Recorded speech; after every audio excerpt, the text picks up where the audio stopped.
अपदीपो भव। ऐसा कहा जाता है कि भगवान बुद्ध के अंतिम वाक्य थे ये, अपदीपो भव, अपना दीपक स्वयं बनो। यानी कि आप जो आपका अनुभव आपको सिखा पाएगा वो सीख आपको बाहर से उतने प्रभाव से नहीं मिल पाएगी, अपने अनुभव से आप जो सीख पाएंगे। तो चलिए बुद्ध के जीवन को हम देखना स्टार्ट करते हैं। तो जैसा कि हमने कंपैरेटिव स्टडी में कुछ फैक्ट्स देख लिए हैं, तो काफ़ी सारी चीज़ें रिपीट होंगी।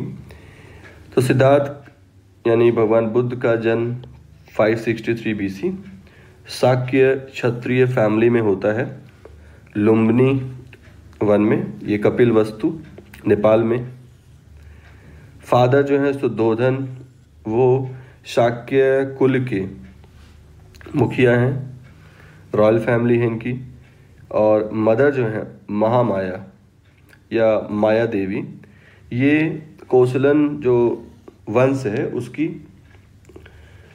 महारानी है। और उनकी मृत्यु लगभग 7 दिन के बाद भगवान बुद्ध के जन्म के बाद हो गई,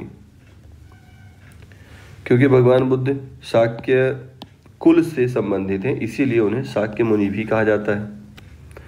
और क्योंकि उनकी जो फोस्टर मदर थी गौतमी प्रजापति, उन्होंने उनका पालन पोषण किया, इसलिए इनका नाम गौतम भी पड़ा। इनका विवाह 16 वर्ष की आयु में यशोधरा से हो गया। राहुल उनका एक पुत्र हुआ। सभी लग्जरीज उनको उनके लाइफ में मिली हुई थी, लेकिन इसके बाद भी लगातार वो कुछ ना कुछ उनके दिमाग में खोज चलती रहती थी। और वो लगातार जो ये खोज थी वो अल्टीमेटली वो कंप्लीट ब्लिस की खोज थी, यानी कि परम सुख की चाह उनके मन में चलती रहती थी। क्योंकि सांसारिक चीज़ें कितनी भी सुखकर प्रतीत क्यों ना हो, लेकिन उनका सुख क्षणिक होता है। तो उन्हें चाहिए था परम सुख, या ये कहें सुख दुख से परे हो जाना, ऐसा भी कहा जा सकता है कि ना सुख ना दुख, एक ऐसी अवस्था में जाना। तो उसको भी कंप्लीट ब्लिस उसको भी कहा जा सकता है। अवस्था एक है, शब्द अनेक हैं, अलग अलग लोगों ने अलग अलग शब्दों में उसको बताया हुआ है। तो ये बात हमने बता दी कि 4 इवेंट्स जो उनके लाइफ के थे, 4 दृश्य, जिसमें कि बूढ़ा व्यक्ति, बीमार व्यक्ति और मृत व्यक्ति। ठीक है, बूढ़ा हुआ, बीमार हुआ और मर गया, है ना, सीक्वेंस में। और उसके बाद एक मुस्कुराता हुआ सन्यासी। तो ये 4 दृश्य थे जिसने कि उनके मन को उद्वेलित कर दिया। तो ये आप देख सकते हैं उनका जो सारथी था चन्ना, तो ये समझा रहा है कि भाई देख लो ये बूढ़ा आदमी है, ऐसे ही आपको भी हो जाना है। और उसके बाद ये देखो ये बीमार आदमी है, ये बीमार आदमी, ये बूढ़ा आदमी है, और ये बीमार आदमी है, ये। और उसके बाद फिर ये डेड बॉडी, और डेड बॉडी के बाद फिर यहाँ मुस्कुराता हुआ सन्यासी। ठीक है, तो ये रहे 4 दृश्य इनके जीवन के। अब उथल पुथल मच चुकी है इनके जीवन में, और अब भगवान बुद्ध चल देते हैं गृह त्याग की तरफ, और अपने घोड़े के साथ, जिसका नाम था कंठक, घोड़े का नाम याद रखना है, कंठक के साथ घर से बाहर निकलते हैं। और बाहर निकलने को, क्योंकि साधारण बाहर निकलना नहीं था, ये कि युग परिवर्तन की तरफ निकलना था, यहाँ से युग परिवर्तन होना है। तो इसलिए इसको क्या बोला गया, महाविनिष्क्रमण, ग्रेट गोइंग फोर्थ। तो अब 6 साल तक इन्हें जैसे सोने को तपाया जाता है तो इनको भी तपना पड़ेगा। तो 6 साल तक इधर उधर ये अलग तरह तरह के ध्यान धारणा, जो भी विधियां थी उस समय प्रचलित, जो भी मार्ग थे, सभी मार्गों को इन्होंने उन मार्गों को अपना करके उस पर चल करके देखा। और इन्होंने मेडिटेशन का कुछ पार्ट अलारा कलाम से सीखा, जो कि सांख्य फिलोसोफर थे, और कुछ उन्होंने उद्दरक रामपुत्र से सीखा। तो 2 लोगों का नाम आपको याद रखना है, एक नाम क्या है अलारा कलाम, और दूसरा नाम क्या है उद्दरक रामपुत्र। फिर इसके बाद फाइनली उनको सब तरह की विधियां जब उन्होंने आजमा ली, तो YouTube में आप देखेंगे इस पर एक मूवी भी है, अच्छी मूवी है, देखना चाहिए आपको। तो हर तरह की विधियां आजमा ली, लेकिन उनको जो प्राप्त करना था वो प्राप्त हो नहीं रहा था। तो फाइनली उन्होंने डिसाइड किया कि भाई अब मैं उठूंगा नहीं। ध्यान में बैठ गए और उनका ये था कि अब या तो ज्ञान प्राप्त हो या तो ये शरीर नष्ट हो जाए, या तो ज्ञान प्राप्त हो या तो ये शरीर नष्ट हो जाए।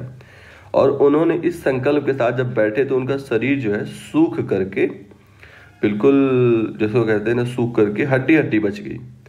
तो उस दौरान उनका जो शरीर सूख करके हड्डी हड्डी बच गई, उसकी एक मूर्ति, उसकी जो मूर्ति वर्तमान समय में है, उस मूर्ति को आप YouTube पे सर्च करेंगे आपको दिख जाएगा। उसमें भगवान बुद्ध हैं और उनकी केवल हड्डियां दिखाई दे रही हैं शरीर की। तो फाइनली वो जो है ऐसा आता है मतलब कथा में कि वो बेहोश हो गए क्योंकि कुछ खाया पिया नहीं। तो वहीं पे उनके आसपास एक किसान रहता था और उसकी बेटी सुजाता उसका नाम था। वो ऑब्जर्व किया करती थी कि यार ये कोई सन्यासी है और ये कोई राजकीय कुल का है और यहाँ ये साधना कर रहा है लगातार। और पता नहीं उसको क्या प्रेरणा हुई कि वो भगवान बुद्ध के पास खीर लेकर के आई और उसने शायद उनसे ये कहा कि भाई आप जो खोज कर रहे हो वो आपके अंदर पहले से है ना, आप जो खोज रहे हो वो आपके अंदर ही है।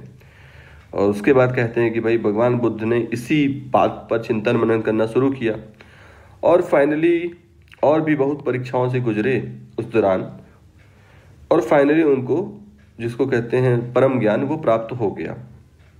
उसके बाद फिर कहते हैं कि 49 डेज तक फिर नेक्स्ट उन्होंने फिर अगली समाधि कह लें या ध्यान कह लें, अगले 49 दिनों तक लगातार उन्होंने ध्यान लगाया।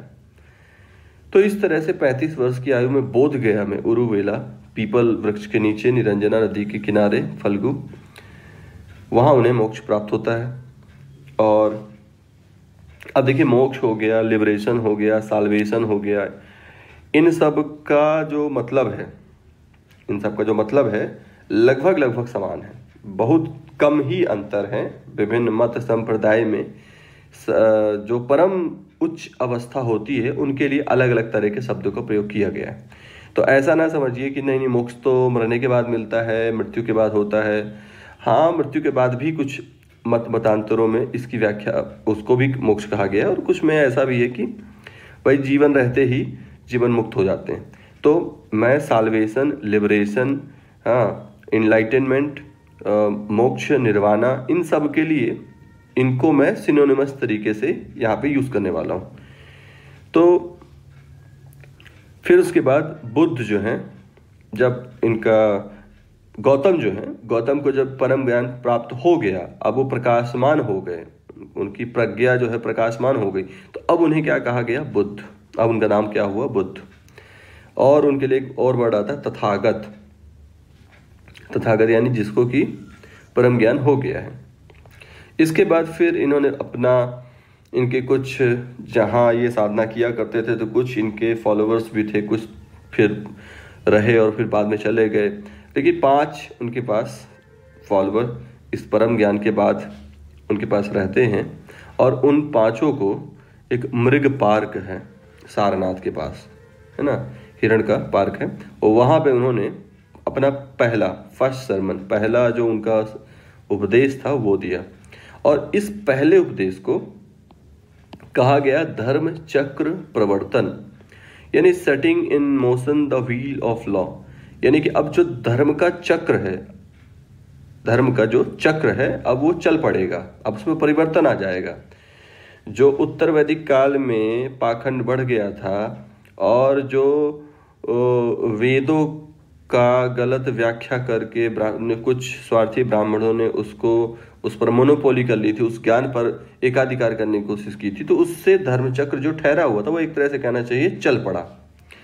तो ये बात हुई इनके पहले उपदेश को लेकर के। अब इनके जो 5 शिष्य हैं उनका नाम भी यहाँ देख लेना चाहिए। तो एक है असजी, मोगलन, सारीपुत्र, उपाली, आनंद।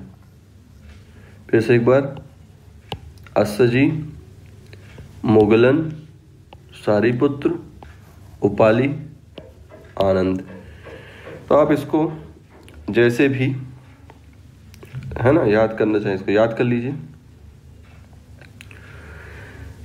फिर इसके बाद उनके ज़्यादातर जो प्रवचन थे वो कहाँ दिए गए, तो वो दिए गए श्रावस्ती में। वो कहाँ दिए गए? श्रावस्ती में। और कुशीनगर में उनकी 483 BC में कुशीनगर में सिद्धार्थनगर जनपद देवरिया डिस्ट्रिक्ट में मृत्यु होती है। और इस घटना के लिए क्या शब्द का प्रयोग किया जाता है? महापरिनिर्वाण, है ना। तो देखिए 3 शब्द अब तक आ चुके हैं। एक था जब घर से निकले थे तो महाविनिष्क्रमण, फिर उसके बाद जब प्रथम प्रवचन दिया तो धर्मचक्र प्रवर्तन, और उसके बाद जब मृत्यु हो रही तो महापरिनिर्वाण। तो देखिए यदि आप कभी किसी बुद्धिस्ट साइट पे जाते हैं विजिट के लिए और वहाँ कुछ यदि मूर्ति चित्र वगैरह देखते हैं तो उस मूर्ति या चित्रों में जो लोटस होगा, कमल और बुल, इन दोनों का आशय उनके बर्थ से होगा। यानी कि ये किसको रेखांकित कर रहे हैं, क्या दर्शा रहे हैं? तो ये जन्म के, बुद्ध के जन्म से संबंधित ये चिन्ह हैं। फिर क्योंकि घोड़े पे बैठ करके ये जंगल की तरफ गए थे, कंटक नाम था जिसका, तो घोड़ा इनके महाविनिष्क्रमण से संबंधित है। तो ये अगला हो गया सिंबल और उसका मीनिंग।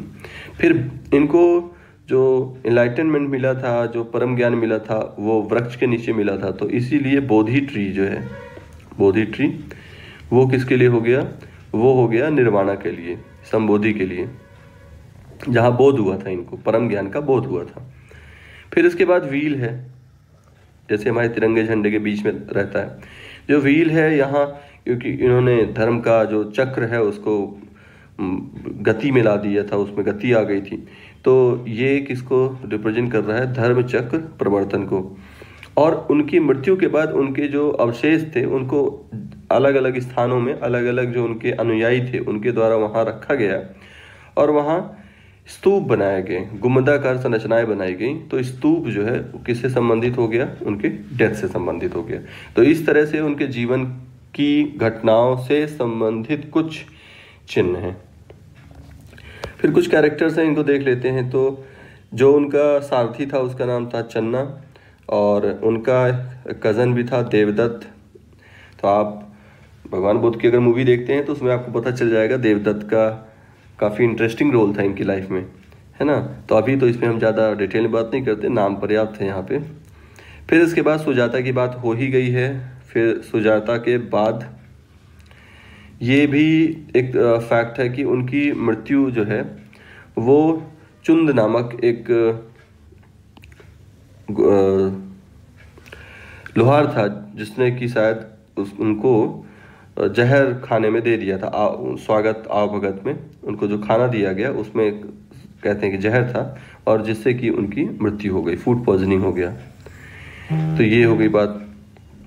और उसके बाद जब उनकी मृत्यु हुई तो मृत्यु में उनकी जो अस्थियां थी उनको उनके जो शिष्य थे उनके बीच में लगभग 8 भागों में बांटा गया, और उसके बाद उनको स्तूप और बाकी जगहों पर रख दिया गया। सांची का स्तूप जो है वो उसके लिए, इन सभी स्तूपों में सबसे जो फेमस है सांची का स्तूप हो गया। उनके जो अंतिम शब्द थे, अंतिम जो शब्द थे भगवान बुद्ध के, वो थे कि all composite things decay, so strive diligently to work out your salvation. तो इनका कहना है कि देखिए ऐसा है कि जो भी तुम देख रहे हो अपने चारों तरफ, चाहे वो दृश्य हो, चाहे कोई वस्तु हो, चाहे व्यक्ति हो, चाहे घटना हो, ये सब कुछ धीरे धीरे खत्म हो रहा है। यानी कुछ भी ऐसा नहीं है जो स्थायी रहने वाला है, सब कुछ टेम्परेरी है। तो इसलिए अपने साल्वेशन के लिए पूरी तरह से लग जाओ, ये उनके अंतिम शब्द थे। अपदीपो भव भी कहा जाता है और ये भी, यानी अंतिम प्रवचनों की कुछ ये बातें हो गई। फिर इसके बाद आपको एक डे याद रखना है और वो है बुद्ध पूर्णिमा। तो बुद्ध पूर्णिमा जो है ये खास दिन कहा जा सकता है, लगभग अप्रैल या मई के आसपास ये पड़ता है और इसको गौतम बुद्ध की जयंती के रूप में मनाया जाता है और इसको साउथ और साउथ ईस्ट एशिया में वैसाख के रूप में भी मनाया जाता है। तो ये इम्पॉर्टेंट इसलिए है क्योंकि इसी दिन, मतलब इसी तिथि को इनका जन्म होता है, मृत्यु होती है और इनको मोक्ष प्राप्त होता है, निर्वाण प्राप्त होता है। तो निर्वाण, जन्म और मृत्यु की जो तिथि है वो एक है और बुद्ध पूर्णिमा है। तो इसको ये आपको याद रखना है। अब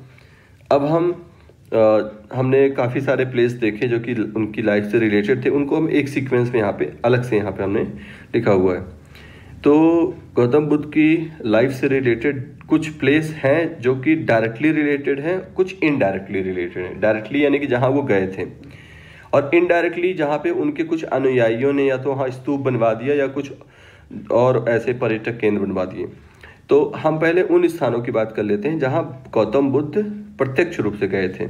तो एक तो उनका जन्म स्थान ही हो गया कपिलवस्तु, जहाँ उनका जन्म हुआ। फिर उसके बाद वैशाली में अलारा कलाम से उन्होंने थोड़ा मार्गदर्शन लेकर के वहाँ साधना की थी। फिर उसके बाद राजगृह, तो राजगृह में भी उन्होंने रुद्रक रामपुत्र थे, उनसे भी कुछ शिक्षा ग्रहण की। फिर उसके बाद बोध गया, जहाँ पे उनको फाइनली निर्वाणा प्राप्त हुआ मगध के पास। फिर इसके बाद सारनाथ में उन्होंने अपना पहला प्रवचन दिया। फिर इसके बाद वाराणसी जो है, वाराणसी में उन्होंने एक शिष्य बनाया था जो कि एक वेल्दी श्रेष्ठी पुत्र था।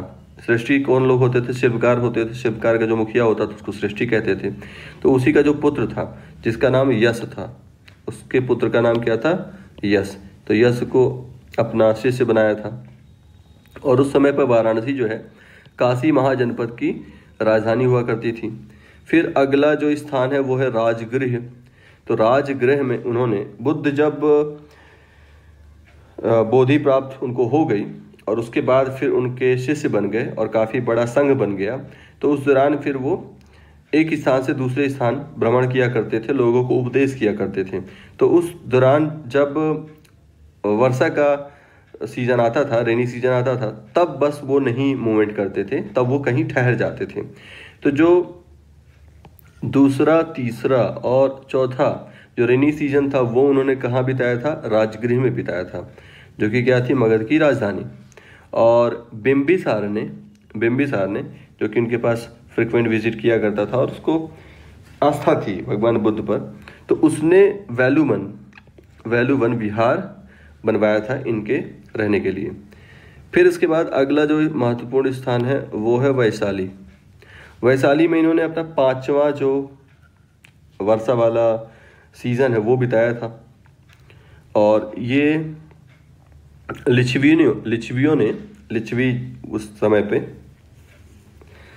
महाजनपदों में एक ये भी क्लैन थी जो कि काफ़ी शक्तिशाली थी। तो जो लिच्छवी थे उन लोगों ने उनके लिए वहीं वैशाली में एक कूटाग्रशाला उनके रहने के लिए बनवाई थी। आम्रपाली फेमस कैरेक्टर है बुद्ध की लाइफ में। तो ये यहीं पे इनकी शिष्या बनी थी और यही वो स्थान है, वैशाली ही वो स्थान है जहाँ की आनंद जो इनके शिष्य थे उनके कहने पर पहली बार महिलाओं को संघ में प्रवेश दिया गया।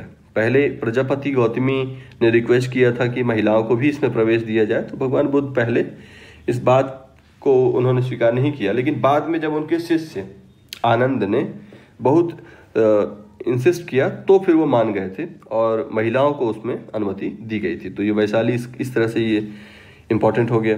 फिर इसके बाद सुषमारगिरी, ये जो स्थान है यहाँ पे इन्होंने 8th रेनी सीजन अपना स्पेंड किया था। तो भग्गगण उस समय पे हुआ करता था, उसकी ये राजधानी थी। फिर उसके बाद कौशाम्बी, तो कौशाम्बी में इन्होंने 9th रेनी सीजन स्पेंड किया था। अच्छा ध्यान रखिएगा, डिटेल्ड इसमें सारी इन्फॉर्मेशन है। पहले बार में सारी चीज़ें याद करना मुश्किल है, तो पहली बार में केवल जो प्लेस हैं, प्लेस के नाम याद रखे जाएं, और उसके बाद फिर नेक्स्ट राउंड के लिए रखा जाए कि हाँ इसकी जो डिटेल इन्फॉर्मेशन है वो भी अगर याद हो सके तो ये बहुत ज़्यादा ऐसे इंपॉर्टेंट नहीं है कि भाई 8th वाला कहाँ स्पेंड किया था, 9th वाला कहाँ स्पेंड किया था, है ना। ये इतना ऐसे अभी तक तो ऐसे क्वेश्चन नहीं आया है कि ये पूछा गया हो कि कौन सा रेनी सीजन कहाँ बिताया था। तो उससे ज़्यादा इंपॉर्टेंट रहेगा ये कैरेक्टर का नाम, है ना, कि कौन सा सीजन कहाँ बिताया। उससे ज़्यादा इंपॉर्टेंट क्या है, कैरेक्टर का नाम, कि भाई आम्रपाली यहाँ पे जो है तो शिष्या बनी, ठीक है, और बिम्बिसार ने वेलू बन। तो ये कुछ इंपॉर्टेंट नाम है, जैसे बिम्बिसार वाला हो गया ये इंपॉर्टेंट है, आम्रपाली वाला हो गया ये इंपॉर्टेंट है ना। और इसके पहले ये वाले तो ऑलरेडी हमने लाइफ में उनको देख ही लिया है, प्रथम प्रवचन और ये वाले। फिर इसके बाद इसी तरह से नेक्स्ट है वेरेंजा। तो वेरेंजा मथुरा में, और यहाँ इन्होंने अपना 12th जो रेनी सीजन था वो स्पेंड किया था। फिर नेक्स्ट है श्रावस्ती। श्रावस्ती जो है कौशल की राजधानी थी, और यहाँ सबसे ज़्यादा श्रावस्ती के ऊपर अभी हमने बात की थी कि सबसे ज़्यादा प्रवचन कहाँ दिए, श्रावस्ती में दिए। तो यहाँ इन्होंने 21 रेनी सीजन बिताए थे, है ना। फिर इसके बाद पव, तो ये जो है मल्ल गण की राजधानी थी, और यहाँ यहीं पे वो जो लोहार था चुंद, जिसने कि जहर दिया था, जहरीला भोजन दिया था, फूड पॉइजन फूड, जिससे कि भगवान बुद्ध की मृत्यु हो गई थी। और कुशीनारा तो वहीं फैक्ट में हमने देख लिया है, ये कुशीनारा जो है मल्ल की राजधानी थी, और यहीं पे इन्होंने अपना शरीर त्याग किया था। तो ये तो हो गए वो स्थान जहाँ कि भगवान बुद्ध डायरेक्ट गए हैं, ये डायरेक्टली एसोसिएटेड प्लेस हो गए। अब इसके अलावा भी और भी हो गए, जैसे कि बुद्धा ने विजिट किया था, गया भी विजिट किया था, हो गया नालंदा, हो गया पाटलिपुत्र, हो गया चंपा, हाँ कजांगल। उसके बाद प्रद्योत ने इनको इनवाइट किया था, लेकिन तब तक बुद्ध काफ़ी ओल्ड एज हो चुके थे, तो उन्होंने अपना स्वीकृति नहीं दी और उसके बदले अपने शिष्य को भेजा था महाकाचायन को। तो ये हो गई कुछ बातें। अब यहाँ पे देख लीजिए भगवान बुद्ध का जन्म स्थल लुम्बिनी, ये रहा लुम्बिनी, ये। फिर इसके बाद नेक्स्ट ये है अशोक पिलर वैशाली में। फिर इसके बाद ये बोधि ट्री हो गया। फिर ये रहा सारनाथ, जहाँ उन्होंने पहला प्रवचन दिया, सारनाथ। ये है कुशीनगर में भगवान बुद्ध की लेटी हुई मूर्ति, और ये है नालंदा यूनिवर्सिटी, जिसके कि बस अवशेष ही बचे हैं, और नालंदा के ही नाम पर फिर से यूनिवर्सिटी बनाई जा रही, बन चुकी है। और ये अजंता की गुफाओं में भी बुद्ध के जो शिक्षाएं हैं, बुद्ध के जीवन से संबंधित यहाँ पे चित्र बनाए गए हैं। तो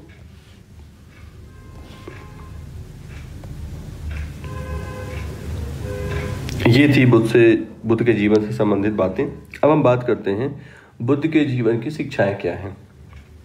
तो शिक्षाओं में या उनकी जो बौद्ध दर्शन है उसमें कौन कौन सी बातें हैं, तो हम अभी यहाँ पे उस डिटेल तरीके से नहीं लेंगे जैसा कि एथिक्स वाले वीडियो में लिया हुआ है। तो ये क्योंकि जनरल स्टडी के पर्पस से हम अभी इस बुद्धिज्म को स्टडी कर रहे हैं, और जो एथिक्स वाला पार्ट है उसमें थोड़ा ज़्यादा डिटेल तरीके से बात करेंगे, तो वहाँ पे ज़्यादा डिटेल तरीके से। तो यहाँ पे देखते हैं, सबसे पहले इसके ऊपर तो बात हो ही चुकी है, 4 नोबल ट्रुथ। भगवान बुद्ध के पास जब उनको इनलाइटनमेंट मिल गया तो उनके पास 2 तरह के लोग आए, एक वो थे जो कि विवाद के लिए आए थे, कुछ ऐसे भी होते हैं कुछ लोग जो अपने ज्ञान के मद में इस तरह से चूर रहते हैं कि उनको बस विवाद करना होता है। तो उन्होंने आकर के शायद प्रश्न किया होगा कि बताइए ईश्वर है या नहीं है, आपको क्या ज्ञान प्राप्त हुआ। तो ईश्वर के प्रश्न पर ना तो उन्होंने हाँ बोला और ना ही उन्होंने ना बोला, है ना। ईश्वर के प्रश्न पर ना तो उन्होंने हाँ बोला ना तो उन्होंने ना बोला। तो इसके लिए एक शब्द का प्रयोग किया जाता है एग्नोस्टिक। एग्नोस्टिक का मतलब ना तो ना और ना ही ना बोलने वाला व्यक्ति। तो बुद्ध को इस ईश्वर वाले प्रश्न पर एग्नोस्टिक कहा जाता है। अब फिर जब वास्तविक जो ट्रुथ सीकर हैं, जिनको कि सत्य का ज्ञान चाहिए, जब वो आए तो उनको उन्होंने 4 बातें बताई जो कि हम पहले भी ऊपर अभी पढ़ चुके हैं। पहला था सब्बम दुखम, फिर दूसरा था दुख समुदाय, फिर तीसरा था दुख निरोध, फिर अगला है दुख निरोध गामिनी प्रतिपाद। यानी कि पहले ही तो ये बता दिया कंडीशन क्या है, तो भैया दुख ही दुख है, the world is full of sorrow. फिर दूसरे में बता दिया रीजन क्या है, डिजायर। तीसरे में बता दिया कि इसको रोका जा सकता है ना, सॉल्यूशन है। और चौथे में सॉल्यूशन दे दिया। तो अब जो सॉल्यूशन दिया है वो क्या है, वो है 8 फोल्ड पाथ। वो क्या है, 8 फोल्ड पाथ।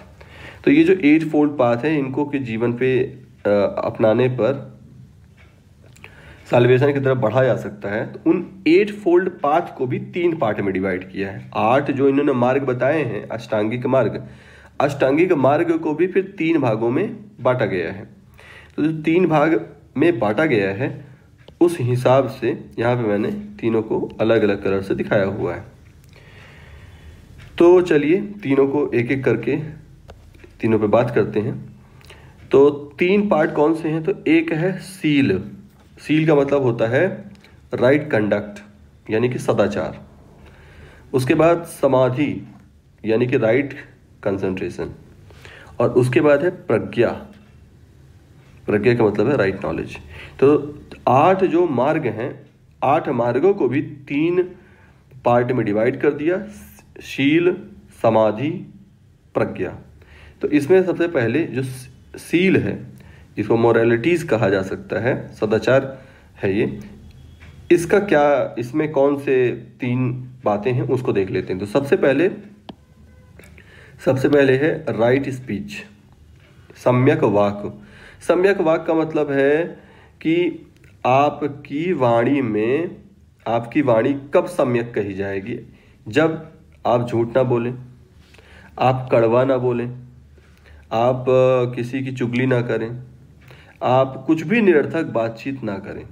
जो आपका उद्देश्य है उस उद्देश्य से इतर, उससे हट के कुछ भी बात करना, उसका कोई अर्थ नहीं है।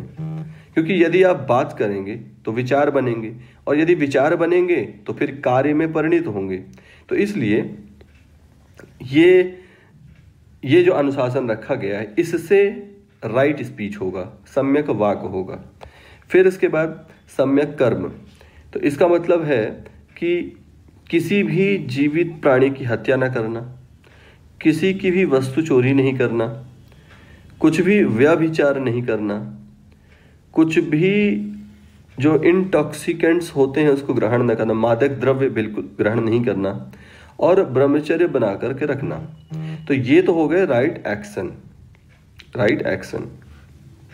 फिर ये हो गए सम्यक कर्म। यदि इन कर्मों को करते हैं तो हमारा जो कर्म होगा वो सम्यक माना जाएगा। ये बातें यदि नहीं होती हैं तो फिर हमारा कर्म सम्यक माना जाएगा। फिर राइट लाइवलीहुड, यानी सम्यक आजीविका से आया शब्द। तो भाई आजीविका आपकी ऐसी होनी चाहिए, मतलब अपने जीवन यापन के लिए आप जो कार्य कर रहे हैं वो कार्य ऐसा होना चाहिए, पैसे कमा रहे हैं तो ऐसे कमाना चाहिए कि किसी की चोरी ना हो रही हो, किसी का हक नहीं मार रहे हो, और किसी को नुकसान नहीं पहुंचा रहे हो। तो ये आपका जो आजीविका होगी वो फिर सम्यक मान ली जाएगी, उसको सम्यक कहा जाएगा। तो ये 3 बातें जो हैं ये सदाचार के अंतर्गत आ गई, शील या सदाचार के अंतर्गत। फिर इसके बाद 3 बातें हैं जो कि समाधि के अंतर्गत आएंगी। तो उसमें क्या है, सबसे पहले राइट एफर्ट यानी सम्यक व्यायाम। अब सम्यक व्यायाम का मतलब क्या है, तो बात यह है कि जो हमारा मन है, जो हमारा बुद्धि है, उसमें से जो भी बुरी बातें हैं, बुरी बातें आ रही हैं, मन में जो कुछ भी बुरा विचार आ रहा है, उसको लगातार रोका जाए, उसको हटाया जाए, और जो सद्गुण हैं वो मन में लाए जाएं। तो ये तो हो गया व्यायाम की बात, क्योंकि इसमें लगातार हमें काम करना पड़ता है। हम जिस तरह के माहौल में रहते हैं, आसपास का हमारा जो वातावरण है वो जिस तरह से प्रदूषित है, तो उससे पूरी तरह से बच पाना मुश्किल होता है। तो वो कुछ ना कुछ बातें तो मस्तिष्क में आ ही जाती हैं, तो उसको हटाते रहना, ये हो गया राइट एफर्ट। फिर इसके बाद राइट माइंडफुलनेस यानी कि सम्यक स्मृति। तो सम्यक स्मृति का मतलब ये हुआ कि अपने आसपास की जो भी वस्तुएं हैं, हमारी मानसिक जो अलग अलग दशाएं हैं, उन सब की प्रकृति को देख करके ये जागरूकता लाना। हमने अपने आसपास जिन वस्तुओं को देखा बचपन से लेकर के आज तक, हमने बचपन से लेकर के आज तक अपने मस्तिष्क की जिन जिन अवस्थाओं को देखा, वो सब अवस्थाएं आई और गईं। तो इससे एक जागरूकता होनी चाहिए कि भाई अनित्य है सब कुछ। क्या है? अनित्य है। अच्छा समय चल रहा है वो भी अनित्य है, जाएगा। बुरा समय चल रहा है वो भी अनित्य है, जाएगा। ये भी जाएगा, वो भी जाएगा। तो इससे जब पता है कि जाएगा, जब पता है कि जाना ही है, तो फिर समता की कोशिश करनी चाहिए, समता की ओर बढ़ना चाहिए। यदि लगातार ये बोध बना रहे कि जो है वो जा रहा है, वो जाएगा, टिकेगा नहीं, जब टिकना नहीं है तो फिर आपकी क्या रहती है? समता रहती है। बिल्कुल वैसी ही बात हो गई कि जैसे कोई ट्रेन से या एक ही रास्ते से यदि कोई बार बार गुजरता है, तो फिर वो न्यूट्रल जैसा दिखता है, वो उदासीन दिखता है। वो फिर उस मार्ग में आने वाली जो चीज़ें हैं उनको देख करके वो एक्साइटेड नहीं होता है। आप एक ही मार्ग से गुजरते हैं और एक ही तरह के लोगों से मिलते हैं, एक ही तरह की घटनाएं यदि देखते हैं, तो आपको पता है कि हाँ ये तो ठीक है, दिख रहा है, अभी आगे दूसरा स्टेशन आ जाएगा, फिर दूसरा स्टेशन आ जाएगा। तो फिर उसमें क्या होता है? उसमें उदासीनता आ जाती है। तो इसी प्रकार से सम्यक स्मृति का मतलब ये है कि हम लगातार हमें जो भी वस्तु, घटनाएं, मानसिक दशाएं जो भी मिल रही हैं, उनका ठीक तरीके से गहराई से यदि उनको हम ऑब्जर्व करें तो पता चलेगा कि सब कुछ अनित्य है। तो इसलिए उसके प्रति हमको क्या हो जाना चाहिए? सम हो जाना चाहिए, विषम नहीं होना चाहिए, सम होना चाहिए। फिर इसके बाद तीसरा है समाधि, राइट कंसंट्रेशन। तो ये भी एक तरह से मन का एकाग्रचित्त अवस्था के लिए इसको ये प्रयोग किया गया है। तो जिसमें कि हम लगातार अपने शरीर और मन से जागरूक रहते हैं और अपने जो लक्ष्य है उस पूर्णतया केंद्रित हो जाते हैं। तो ये 3 बातें हो गई। तो समाधि के अंतर्गत 3 तरह के मार्ग आ रहे हैं। एक सम्यक व्यायाम, सम्यक स्मृति, सम्यक व्यायाम, सम्यक स्मृति, और सम्यक समाधि, सम्यक समाधि। फिर इसके बाद तीसरा जो क्लासिफिकेशन है वो है सम्यक प्रज्ञा। तो सम्यक प्रज्ञा क्या है? सम्यक प्रज्ञा है कि सम्यक संकल्प होने चाहिए और सम्यक दृष्टि होनी चाहिए। भाई आप अपने आसपास जो कुछ भी देख रहे हैं उनकी प्रतिक्रिया स्वरूप कुछ संकल्प मन में जरूर उठेंगे। तो ध्यान ये रखना है कि जो संकल्प उठ रहे हों वो सब भी कैसे हों? सम्यक हों। क्योंकि संकल्प यदि उठ जाएगा तो फिर वो कार्य में परिणित हो करके रहेगा। पहले तो सामान्य ऑब्जर्वेशन होता है, फिर ऑब्जर्वेशन में जो हमारा विवेक है वो उसमें अपनी कुछ ना कुछ सुझाव देता है। फिर विवेक से यदि सहमति मिल गई कि हाँ ये तो करना चाहिए, और बार बार उसका यदि मन में रिपीटेशन हो गया तो फिर वो संकल्प बन जाता है। तो पहले हुआ ऑब्जर्वेशन, ऑब्जर्वेशन के बाद बनी डिजायर, और डिजायर के बाद फिर डिटरमाइंड जब हो गए तो फिर वो संकल्प बन जाता है। फिर वो संकल्प ना चाहते हुए भी हम उसकी तरफ फिर चल ही पड़ते हैं, परिस्थितियां बन ही जाती हैं कि उधर हमको चलना ही पड़े। तो ये हो गई बात राइट इंटेंशन की। राइट व्यू भी होना चाहिए कि भाई वस्तुएं जैसी हैं हम उनको वैसा ही देखें, पूर्वाग्रह से ग्रसित होकर के अपने उसमें विचार डाल करके हम उसको उन चीज़ों को ना देखें, जो जैसी चीज़ है उसको वैसा ही देखा जाए। ये हो गया राइट व्यू, सम्यक दृष्टि। तो ये कुछ अष्टांगिक मार्ग के जो शब्द हैं जिनकी थोड़ी थोड़ी सरलता की दृष्टि से उसको अति सरल करते हुए हो सकता है उनका जो बहुत वृहद अर्थ है वो नहीं बताया गया हो, सरलता की दृष्टि से कुछ ही बातें यहाँ पे बताई गई। तो ये था 8 फोल्ड पाथ। अब 8 फोल्ड पाथ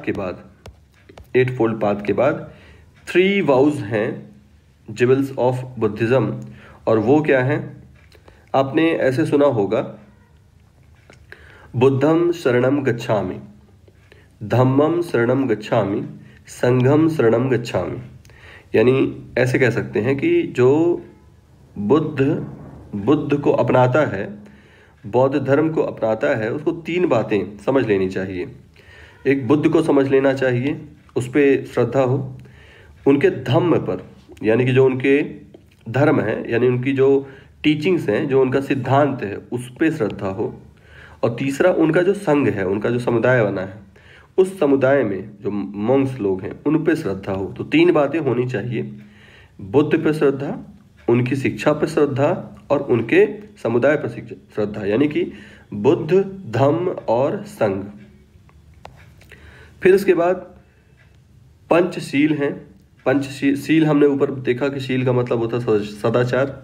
तो पंचशील के अंतर्गत कौन कौन सी बातें हैं, तो जो हमने अष्टांगिक मार्ग बताया है उसमें जो बातें थी लगभग उसी तरह की बातें यहाँ पे हैं। देखिए, पंचशील है कि हमें किसी की हत्या नहीं करनी चाहिए, चोरी नहीं करना चाहिए, हाँ, और व्यभिचार नहीं करना चाहिए, और झूठ नहीं बोलना चाहिए, और मादक द्रव्यों का सेवन नहीं करना चाहिए। 5 तो ये हो गए। फिर इसके बाद जो मॉन्क्स होते थे, ये तो सबके लिए हो गया। अब जो मॉन्क्स हैं, जो साधु लोग हैं, भिक्षुक लोग हैं, उनके लिए 5 तो सबके लिए हो गए, 5 जो साधु लोग हैं उनके लिए एडिशनल है। वो क्या है कि भाई दिन में एक ही बार खाना खाओ, और वो भी दोपहर के पहले खा लो।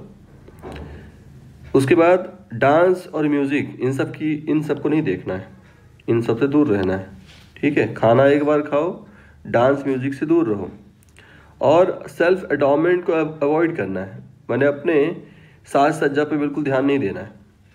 फिर सिंपल बिस्तर पे सोना है और सिंपल तरीके से ही बैठना है, और द्रव्य का संचय नहीं करना है, पैसे का उपयोग नहीं करना है। ये किनके लिए हुआ? ये भिक्षुक के लिए हुआ, जो वहाँ के मॉन्क्स होते हैं। फिर इसके बाद बौद्ध दर्शन में ये माना जाता है कि जो मनुष्य है, जो हमें दिखाई दे रहा है मनुष्य, वो एक्चुअली 5 तत्वों से बना हुआ है। जो व्यक्ति हमें दिखाई दे रहा है बौद्ध दर्शन के अनुसार, जो हमारा मानव शरीर है, ये वास्तव में 5 स्कंधों से बना हुआ, 5 भाग के लिए इन्होंने स्कंध शब्द प्रयोग किया। तो 5 स्कंधों से बना हुआ है। अब ये 5 स्कंध कौन से हैं देख लेते हैं भाई। तो देखिए, एक है संस्कार, एक क्या है संस्कार, एक क्या है रूप, एक क्या है विज्ञान, एक क्या है संज्ञा, और एक क्या है वेदना। तो अब इनको थोड़ा सा सरल शब्दों में समझें। तो संस्कार जो हैं, हम जिस तरह के वातावरण में रहते हैं, जिस तरह के कार्य करते हैं, तो उससे आदतें, संस्कार को आप आदतें कह सकते हैं, ठीक है। वेदना यानी कि हमने जिस तरह के अनुभव लिए, है ना, सेंसेशन, इसको अनुभव कह सकते हैं। रूप जो है, रूप संस्कारों से ही फिर ये बन जाएगा रूप, थिंकिंग। जैसा हम कहते हैं ना, जैसा सोचोगे वैसा बन जाओगे, तो ये थिंकिंग हो गया। संज्ञा का मतलब हो गया फीलिंग। सेंसेशन तो है, वेदना तो तरह तरह की, लेकिन उसको आप कैसा महसूस कर रहे हो ये भी बात है ना, कि हमें ऐसे समझिए कि जैसे हमने कुछ दवाई खाई, औषधि खाई, है ना। अब औषधि खाई तो उसमें फीलिंग दो प्रकार से ली जा सकती है कि हाँ ये मेरे लिए बहुत लाभदायी है और इसको ले करके मेरा शरीर पुष्ट हो रहा है, एक तो ये भी हो सकता है फीलिंग, और एक ये कि हे भगवान जल्दी से ठीक हो जाए, दवाई को दूर करें। व्रत है तो एक ये फीलिंग हो सकती है कि ये मेरे लिए बहुत लाभदायी है, मेरा अंदर का जो डाइजेस्टिव सिस्टम है वो ठीक हो रहा है, तो एक अच्छी फीलिंग के साथ व्रत किया जा सकता है। और एक मजबूरी में किया जा सकता है कि लो यार करना है, मजबूर कर, नहीं करेंगे तो फिर उसमें पाप लगेगा, नहीं करेंगे तो कोई क्या कहेगा, तो एक मजबूरी में किया जा रहा है। तो फीलिंग अलग अलग तरीके से हो सकती है। तो ये हो गया 5 स्कंद जिससे कि कोई व्यक्ति, किसी व्यक्ति का शरीर बनता है ना। तो अपना अपना अलग अलग दर्शनों में अलग अलग दृष्टि से चीज़ों को बांट दिया जाता है। तो ये भी एक तरीका हुआ कि शरीर को किस तरीके से देखा जाए। भगवान बुद्ध का जो दर्शन है, उस दर्शन का अगर निचोड़ एक शब्द में कहा जाए, है ना, इतनी सारी बातें हमने जैसे पढ़ी, यदि एक शब्द में निचोड़ की बात की है, भाई एक शब्द में बताइए क्या है बुद्ध की शिक्षा, तो वो है मध्यम पथ, है ना।